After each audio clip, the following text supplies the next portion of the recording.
Good evening, Messiah Baptist Church, but I'm afraid what you'll say back. So, I'm, huh?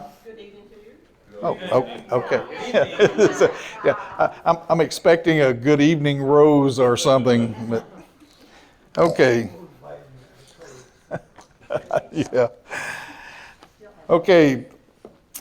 I'd like everyone to turn to 1 Corinthians chapter 13. And the title of the message, again, is What is Love? This is part 5 of this study we've been doing. Tonight, hopefully, we will finish up, complete this. I'm going to do something a little different tonight than how we've been doing it. I'm going to start out in verse 10 all the way through 13. We're going to do these one verse at a time. All night long, Charles.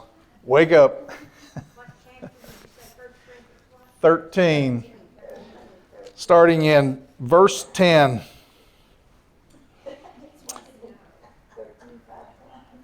But when that which is perfect is come, then that which is in part shall be done away. Now, simply put, what that means is that once the end is made manifest, the means to get you there is no longer necessary. But I'd like to find out a little bit more about this intriguing little message that Paul puts at the first part of verse 10, where he says, when that which is perfect shall come. Exactly what is or who is that which is perfect, which shall come? I told you last week when we finished up that there's been an absolute plethora, a smorgasbord of ideas and conjecture and thought and all of that stuff about what that phrase means. So what I'd like to do tonight is I want to take some of the more popular ideas that have been thrown out about it, and over a little bit of time see if we can't figure out exactly what it was that Paul was trying to get across to the church, and also down through history even to our time. So number one, some people thought that it was the end of the apostolic era, because at the end of that time, after the last of the apostles had died or been martyred, all of the church doctrine had been revealed and taught. But there's a problem with that theory. Some of the spiritual gifts will still be operational during the tribulation period and also during the millennium. So that one we're going to have to kind of discard. And I say that because in the book of Revelation it talks about the preaching of the two witnesses. So we know that that's already going to be happening. Number two, some people believe that it was the completion of the written word or the canon of Scripture. This one also has a problem, and that is that if that was true, then all of the believers since that time would have been without the benefit of at least 3 of the most important gifts necessary for proclaiming, for interpreting, and for understanding the gospel message. And those 3 things would be wisdom and knowledge and prophecy. And that doesn't even count preaching, teaching, and evangelism. Some people think that it was, or that it is, the rapture of the church. When all the believers, the bride of Christ, are going to be taken from this earth to be with the Lord in a state of perfection. But again, this is prior to the tribulation period, most people believe. And so that means if you're going to have preaching in the tribulation, then this one probably isn't it either. Number 4, a lot of people think that it is the 1,000-year reign of Christ, the millennium kingdom. But the Bible tells us that there are going to be generations of people who are going to be born during the millennial reign of Christ. Those people are going to have to be evangelized. And the reason I say that is because at the end of the millennial kingdom, Satan is going to be turned loose to deceive those people.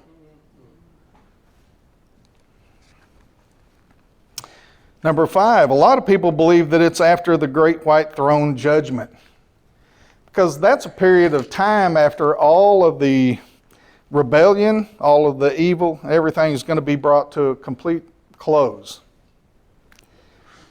This one does have possibilities because it's at the end of the great white throne judgment when the eternal state is going to be ushered in. Number 6, a lot of people believe that it's after the destruction by fire of this present heaven and earth and the creation of the new one. That one has possibilities too, okay? Because at that time, it's going to be part of an endless, perfect eternity where we'll be living together with the Trinitarian Godhead, with all of the angels and all the other perfected saints. So this one does have a lot of potential for it, okay? After looking at all of these things that we've just talked about, now in my opinion, this is just mine, and you don't have to agree with this, but I believe that what that is that the perfect that shall come, that he refers to in verse 10, I believe that that is the eternal state of being with God. After all these other things have been done away with, we'll be in God's presence. God is love. Amen. So that's what makes me say that. So let's move on to verse 11. It says here, when I was a child, I spake as a child, I understood as a child, I thought as a child. But when I became a man, I put away childish things. So I think maybe what Paul is doing here is he may be stating or expressing two different states of being for the redeemed, for the church. The earthly one, which he's describing as through the eyes and actions of a child, and then the heavenly one, the mature one, through the eyes and actions of a mature adult. The words child or childish are used 5 times in verse 11, but you only have one word for the mature person. I thought that was kind of odd, but when you think about it, he's trying to express, or I believe Paul's trying to express how the church functions in the time when he was writing this letter. When you think about the difference between children and adults, you kind of get the idea of how he was trying to get that across. It's very possible that he also was differentiating between the two ministries, the earthly one, again, as seen through the eyes of a child, and the heavenly ministry when we won't be children anymore, when the church will be in its most, or in its endless mature state. When you think about children, and we've all been there, but when you think about children, they tend to, they're pretty much predisposed to think and see and act in very childish ways. Their brains aren't developed yet, you know. They can be manipulated, they can be instructed by people. Their concept of what's going on around them is extremely limited. They can be easily confused with the things of the world. Yeah. Well, as maturity comes, though, adults give up all of these childish ways that they have, because what happens is they take on the mantle of responsibility and accountability.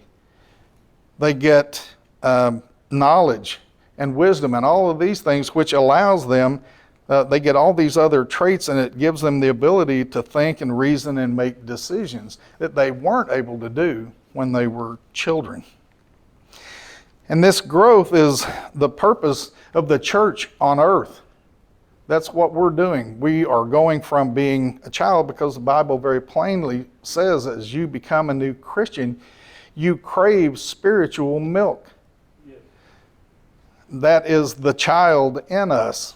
And it's only as we mature that we need the meat of Scripture. So I think that this was the purpose that Paul was trying to drive home, actually in verse 10, when he was talking about until the perfect comes. Well, what he does is he uses this imagery that we just talked about of being a child and growing to maturity that we just read about in verse 11. That's the imagery that he uses to try to get that point across to the people in Corinth. Amen. So verse 12 says, "For now we see through a glass darkly, but then face to face. Now I know in part, but then shall I know, even as also I am known." Amen. Now, I don't know how many of y'all know this, and I had to do a little digging to find this out too, but Corinth was famous for its bronze mirrors. I was not aware of that. So I think that those people would have probably been, they would have particularly appreciated that illustration, is what I'm trying to say. I think the perfection and the imperfection that were mentioned in verse 10, they would understand by looking at themselves in a mirror. When you see yourself in a mirror, you're inverted, actually, if you think about it for a second. So it's not a perfect image of you. Not like someone else viewing you face to face. You follow me? Yeah. So I think what Paul was actually doing was he was contrasting, if you will, the church during the imperfect time in which he lived and in which he wrote this letter and in which we too are living now, as opposed to how the church would be in its eternal glory in heaven. Okay? I think also what he was saying is this partial reflection or understanding of God that he's referring to here is how we see him now. But when we get to heaven and we see him face to face, it's going to be completely different. Amen. You know, when we stand in his presence, we'll no longer have that imperfect knowledge of him. We'll know about him, I believe, as much as he allows us to know. Yeah. But we'll know him way more than we do from the standpoint where we are right now. Amen. I want to read a little something for you here. It's in Ephesians 4:13 through 16, and you don't have to turn there unless you just want to. It says, "We all come in the unity of the faith and of the knowledge of the Son of God, unto a perfect man, unto the measure of the stature of the fullness of Christ, that we henceforth be no more children, tossed to and fro, and carried about with every wind of doctrine, by the sleight of men and cunning craftiness, whereby they lie in wait to deceive, but speaking the truth in love, may grow up into him in all things, which is the head, even Christ." See, basically he's telling everyone that's our job. In love, tell the truth in love, grow to become a mature Christian. Amen. Okay, so Paul ends this chapter by mentioning the three greatest virtues that are found in the Bible, and that's in verse 13. And it says, "Now abides faith, hope, love," these three. But the greatest of these is love. Amen. In reality, though, both faith and hope are encompassed by or enveloped by love. If we go all the way back to verse 7, I want to read this real quick, where it says that love does what? It bears all things, believes all things, hopes all things, endures all things. Well, right there within that verse, you have faith and hope. Amen. So love is greater than all of them. Yes.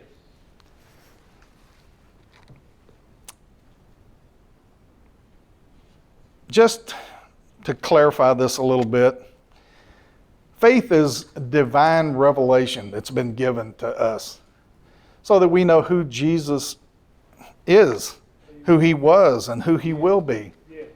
A sinless, virgin-born Savior of all mankind, right? Amen. With whom we would like to spend our eternity. Hope, therefore, is the desire that we have to be with him, the Father, the Holy Spirit, all of the angels, and again, all of the redeemed and perfected saints in heaven. And the expectation of the fulfillment of that hope. Yes. Okay? So when the perfect state that we were talking about earlier, when that actually comes, and we see the Lord face to face, when we see God the Father face to face, love for us will just be beginning. I mean, the divine love will just be beginning. You know, when we get there, I can promise you this. Even though all the gifts and the ministries and the virtues will cease after we're in heaven, because there will really be no need for them any longer, we will learn divine love as God sees love. And this is what Paul's been trying to get across to these guys, how important that is for this time. Yes. But I'll just say this, for now, I just listed some things I wanted to share with you. Showing love,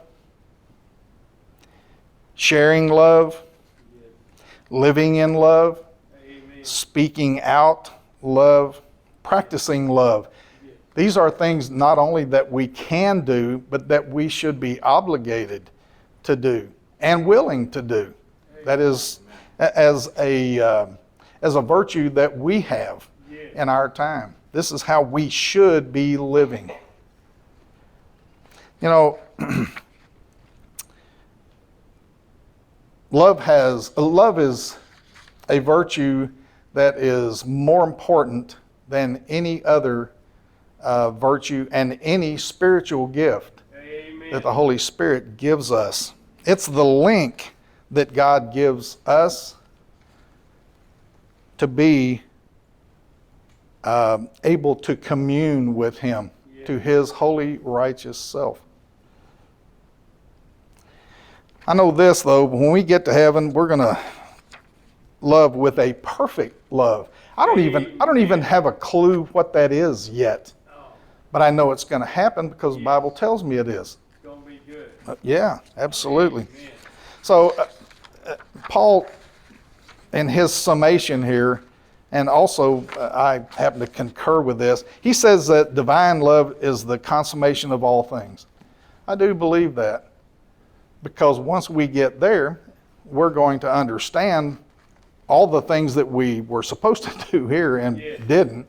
But divine love, which is God's love, we're going to see it in action.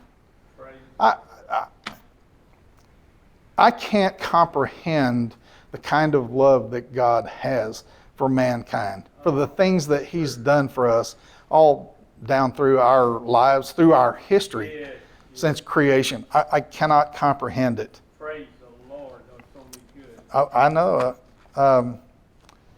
It exceeds even the most valuable and desirable of the spiritual gifts, which is exactly what Paul's been telling them through this entire chapter. And it's also, let's just say it outshines every grace that God gives us. Yes, sir. 1 John 4:8 says this, "He that loveth not knoweth not God, for God is love." Amen. I want to leave you tonight with something. I want to read out of 1 John chapter 4. And I'd like for you turn over there really quickly. 1 John chapter 4. And I'm going to read about 10 verses out of this that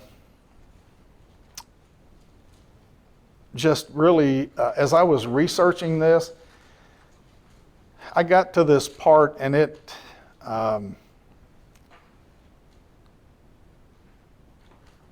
just weighed so heavily on me that I wanted to share it with you guys. Okay? Okay, 1 John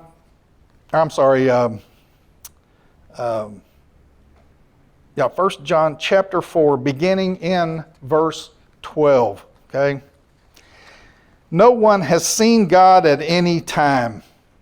If we love one another, God abides in us, and his love has been perfected in us. Yes.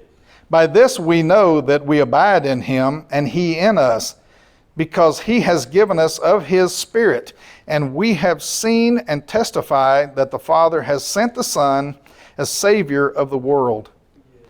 And we have known and believed the love God has for us. God is love, and he who abides in love abides in God, and God in him. Love has been perfected among us in this, that we may have boldness in the day of judgment. Amen. Because as he is, so are we in this world. Yes. There is no fear in love, but perfect love casts out fear. Yes. Because fear involves torment, but he who fears has not been made perfect in love. We love him because he first loved us. Yes. If someone says, I love God and hates his brother, he is a liar. For he who does not love his brother whom he has seen, how can he love God whom he has not seen? Amen. And this commandment we have from him, that he who loves God must love his brother also. Amen. Now, even though John and Paul were both contemporaries in the time of Jesus, these two books were written years apart. I think 1 Corinthians was written about 53 or 54 AD, or CE, whichever one you want to use. But 1 John wasn't written until between 95 and 110 AD.